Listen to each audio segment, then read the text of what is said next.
Hello बच्चों, स्वागत है आपका ज्ञान मंथन एजुकेशन पर। आज का हमारा टॉपिक है ओम नियम के महत्वपूर्ण न्यूमेरिकल्स। इससे पिछले वीडियो में हमने ओम के नियम को काफी अच्छे से सॉल्व किया था। आज इसके हम सारे न्यूमेरिकल सॉल्व करने वाले हैं। ठीक है, सिंगल तार से रिलेटेड भी न्यूमेरिकल्स हम करेंगे। तार को खींचकर इसकी लंबाई डबल कर देते हैं, उसके न्यूमेरिकल्स कर देंगे। और साथ ही तार को आधा करने पर इसका विशिष्ट प्रतिरोध क्या होता है, इस तरह के सारे न्यूमेरिकल आज हम सॉल्व करने वाले हैं, जो आपकी बोर्ड एग्जाम 2025 के लिए काफी महत्वपूर्ण है। साथ ही इन क्वेश्चनों को आप आसानी से सॉल्व कर पाएंगे। तो चलिए शुरुआत करते हैं हमारे पहले क्वेश्चन से।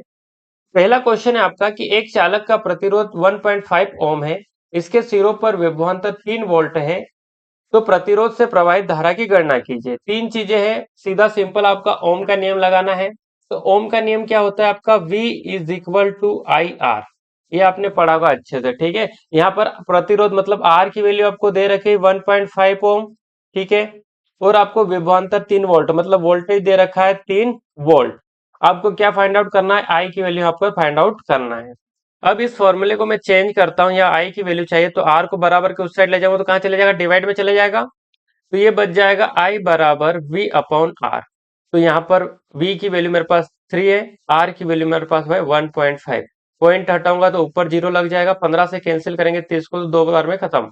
तो आई की वैल्यू कितनी आ गई, 2 एम्पियर। ये आपका क्या हो जाएगा, आंसर हो जाएगा। चलिए अब आगे बढ़ते हैं। आगे और भी अच्छे क्वेश्चन आपके लिए रखे हैं। ये क्वेश्चन आपका है कि लंबाई 1 मीटर तथा व्यास 0.4 मिलीमीटर के एक तार का प्रतिरोध 2 ओम है, तार के पदार्थ का विशिष्ट प्रतिरोध ज्ञात कीजिए। इस तरह के क्वेश्चन आपको एग्जाम में देखने को मिलेंगे। तो चलिए जो जो चीजें दी है सबसे पहले हम उसी को लिख लेते हैं। हमको लंबाई दे रखी है तो हम लिख लेते हैं एल, लंबाई की वैल्यू है 1 मीटर। फिर हमको व्यास दिया है डी, डायमीटर है ना, 0.4 मिलीमीटर। फिर हमको दे रखा है इसमें प्रतिरोध आर की वैल्यू रखी है 2 ओम। और हमको विशिष्ट प्रतिरोध ज्ञात करना है। विशिष्ट प्रतिरोध को हम रो से रिप्रेजेंट करते हैं, तो रो हमको क्या करना है, फाइंड आउट करना है। अब इसमें हमको डी की वैल्यू, तो अब जब इसका फॉर्मूला होता है, पहले मैं आपको फॉर्मूला बता देता हूं। तो इसका फॉर्मूला होता है R is equal to rho L by A. ये फॉर्मूला होता है विशिष्ट प्रतिरोध का। तो यहाँ पर डी तो कहीं से कहीं काम में नहीं आ रहा है, इसके लिए हमको क्या चाहिए, यहाँ हमको आर की वैल्यू चाहिए ना, इसकी त्रिज्या चाहिए। तो डायमीटर बाय 2 क्या हो जाती है, त्रिज्या होती है, डी बाय 2 बराबर क्या होता है, आर हो जाता है। डी की वैल्यू कितनी है यहाँ पर हमारे पास 0.4। तो 0.4 बाय 2, इसको कैंसिल करेंगे तो कितना आ जाएगा, 0.2 मिलीमीटर। अब मिलीमीटर से मुझे मीटर में चेंज करना है, तो मुझे क्या करना पड़ेगा, इसमें 1000 से डिवाइड करना पड़ेगा। मतलब 0.2 डिवाइड बाय 1000।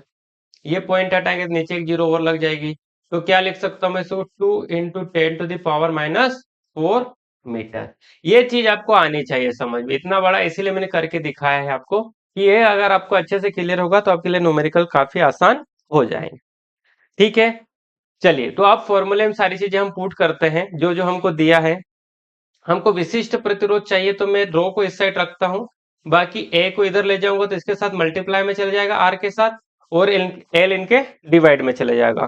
तो मैं इसको कैसे लिख सकता हूं, मैं इसको लिख सकता हूं rho is equal to R A upon L.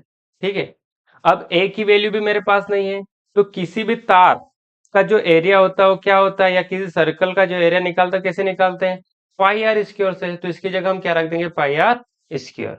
तो यहाँ पर देखिए रो आर की वैल्यू मेरे पास 2 है, ए की वैल्यू मैं रख रहा हूँ पाई, और आर की वैल्यू मेरे पास जो मैंने निकाली है तो यहाँ रख दो। अभी आप आर का स्क्वायर भी रख सकते हैं, R square, pi R square, और अपॉन में एल 1। ठीक है इतना। अब रखते हैं वापस से, तो रो इज इक्वल टू 2, पाई की वैल्यू होती है 3.14, या 22/7 भी यहाँ पर यूज कर सकते हैं। इंटू आर कितना है, तो आर है मेरे पास 2 × 10⁻⁴ का स्क्वायर। ठीक है, डिवाइड में 1 है, 1 से भाग देंगे तो यही वैल्यू वापस आ जाएगी, इसलिए मैं 1 यहाँ पर अब हटा रहा हूँ। इतना क्लियर हो गया। अब आगे बढ़ते हैं। देखिए यहाँ पर रो बराबर, इसका मल्टीप्लाई इसके साथ करूंगा तो कितना हो जाएगा, ये 2 का 3 के साथ तो 6.28, 28 हो जाएगा, 14 दूनी 28। इधर मल्टीप्लाई 2 का स्क्वायर कितना होता है 4, और 10⁻⁴ का स्क्वायर 10⁻⁸ हो जाएगा। इतना हुआ क्लियर। अब रो इधर मैं मल्टीप्लाई करता हूँ 4 के साथ इनका, तो 8 चौक 32 के 2, इसके 3, 4 दूनी 8, 9 10 11 पॉइंट हासिल का कैरी 1 बच जाएगा। फिर 6 चौक 24 और 1 25, तो 25.12 इंटू 10⁻⁻8 बच जाएगा। अगर मैं एक पॉइंट आगे बढ़ा दूं तो रो की वैल्यू क्या आ जाएगी मेरे पास, 2.5 इंटू 10⁻⁻7 ओम मीटर। ये आपका आंसर निकल कर यहाँ पर आ जाएगा। ठीक है, समझ गए? थोड़ा सा बड़ा वीडियो हुआ है, लेकिन न्यूमेरिकल अगर आपको अच्छे से करना है तो थोड़ा टाइम आपको देना पड़ेगा। चलिए अब बढ़ते हैं हम नेक्स्ट न्यूमेरिकल की ओर। अगला आपका न्यूमेरिकल है, एक तार का प्रतिरोध 4 ओम है, यदि खींचकर दोगुना कर दिया जाए तो इसका प्रतिरोध कितना हो जाएगा। इसमें हमको R की वैल्यू दे रखी है 4 ओम। ठीक है, इसके बाद सारी चीजें हमको मान लेनी पड़ेगी। तो हम मान लेते हैं कि जिसकी लंबाई है, ठीक है, इसकी वायर की जो लंबाई है वो L1 है, और इसका जो एरिया या क्षेत्रफल है वो कितना है, A1 है। इतना हमने क्या कर लिया, मान लिया। अब उसका क्या प्रतिरोध हमको निकालना है कि खींच कर डबल करेंगे इसका प्रतिरोध क्या होगा। तो सबसे पहले तो हम प्रारंभिक प्रतिरोध ले लेते हैं, है ना, फर्स्ट वाला प्रारंभिक प्रतिरोध। तो प्रारंभिक प्रतिरोध का हमारा फॉर्मूला क्या होता है, वो होता है R1 ले लेता हूँ, प्रारंभिक लिया तो R1 बराबर रो L1 बाय A1, और ये बराबर किसके दिया है हमको, तो 4 ओम के दिया है। इतना क्लियर हो गया। अब हम सेकंड लेते हैं, तार का प्रतिरोध सेकेंड टाइम। तो देखो अब हमने ये लंबाई फर्स्ट टाइम में मान ली थी, अब क्या कर रहे हैं हम, उसको लंबा डबल कर रहे हैं खींचकर। तो इसकी लंबाई कितनी हो जाएगी, डबल हो जाएगी, मतलब 2L1 हो जाएगी। L2 बराबर क्या हो जाएगा, 2L1। अगर मैं लंबाई को L2 मान लूं तो बराबर किसके हो जाएगा, 2L1 का है, क्योंकि पहले L1 था, खींचकर डबल किया तो 2L1। और क्षेत्रफल क्या हो जाएगा, क्षेत्रफल को A2 मानता हूं तो क्षेत्रफल किसके बराबर हो जाएगा, इसका आधा हो जाएगा, क्योंकि कोई भी मोटा तार है इस तरीके से, इतना मोटा तार है, अगर इसको हम खींचेंगे तो इसका क्या हो जाएगा, डबल करोगे तो एरिया कम होगा, ये वाला एरिया क्या हो जाएगा, कम हो जाएगा। इसलिए मैं क्या लिख दूंगा, A1/2 लिख सकता हूँ। क्लियर हुआ इतना आपको। वापस इसी फॉर्मूले में सारी चीजें हम पुट करते हैं। तो यहाँ मैं लिख दूंगा R2 बराबर रो L1/L2, यहाँ पर रखना हो तो L2/A2। अब L2 की वैल्यू कितनी है, 2L1, तो मैं क्या रख दूंगा, रो 2L1 और डिवाइड में A1/2। अब ये 2 इसके साथ ऊपर चलेगा, तीसरे बटे में तो ऊपर चलेगा तो 4 हो जाएगा, मतलब R2 बराबर क्या बच जाएगा, 4 रो।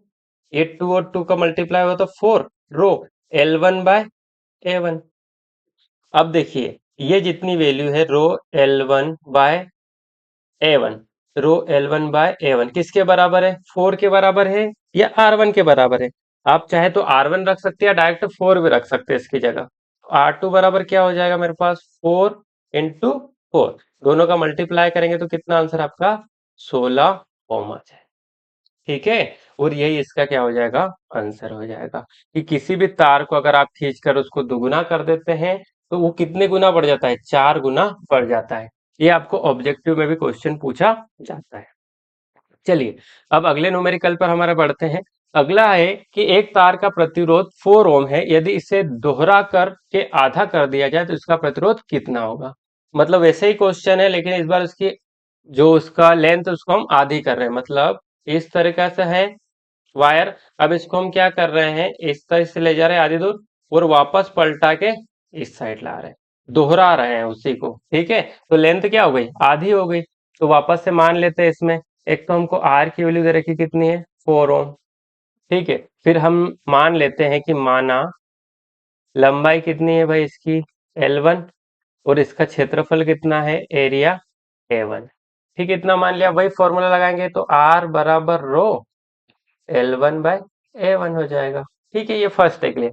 अब सेकेंड टाइम क्या करना है, हम सेकेंड टाइम लंबाई को क्या मान लेते हैं भाई, L/2, क्योंकि आधी कर दी हमने। तो आधी करेंगे तो देखो, अगर वायर को खींचकर लंबा कर रहे थे तो उसका क्षेत्रफल क्या हो रहा था, कम हो रहा था, लेकिन वापस लाएंगे तो क्षेत्रफल क्या हो जाएगा, बढ़ जाएगा।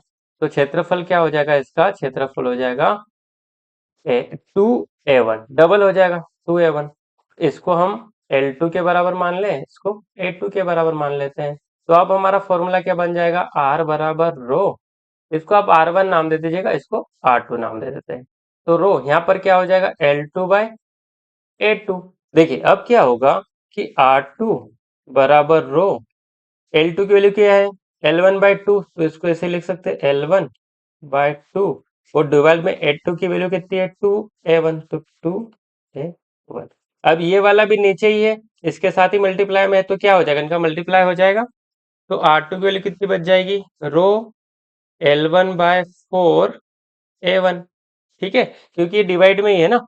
अब देखो यहाँ पर अगर हम वापस देखें इसको, एक बार मैं वापस लिख देता हूँ, चलिए देखिए, इसको 1/4 लिख दो अलग से, और यहाँ पर लिख देता हूँ रो L1/A1, और ये किसके बराबर है, इसके बराबर है, और इसकी वैल्यू कितनी दी थी, 4 ओम दे रखी है फर्स्ट प्रतिरोध की हमको। ठीक है, तो इस पूरे की जगह, इस जगह हम क्या रख सकते हैं, 4 रख सकते हैं, तो ये क्या हो जाएगा आपका, R2 बराबर 1/4 इंटू 4।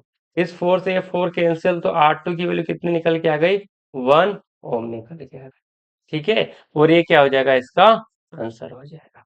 ठीक है, इतने सारे न्यूमेरिकल्स जो इंपॉर्टेंट थे आज हमने सारे कर लिए हैं। अब मिलेंगे हम नेक्स्ट वीडियो में और अच्छे न्यूमेरिकल्स के साथ, तब तक के लिए धन्यवाद। वीडियो अच्छा लगा हो तो लाइक कर दीजिए, अपने दोस्तों के साथ शेयर कीजिए और चैनल को सब्सक्राइब कर लीजिए।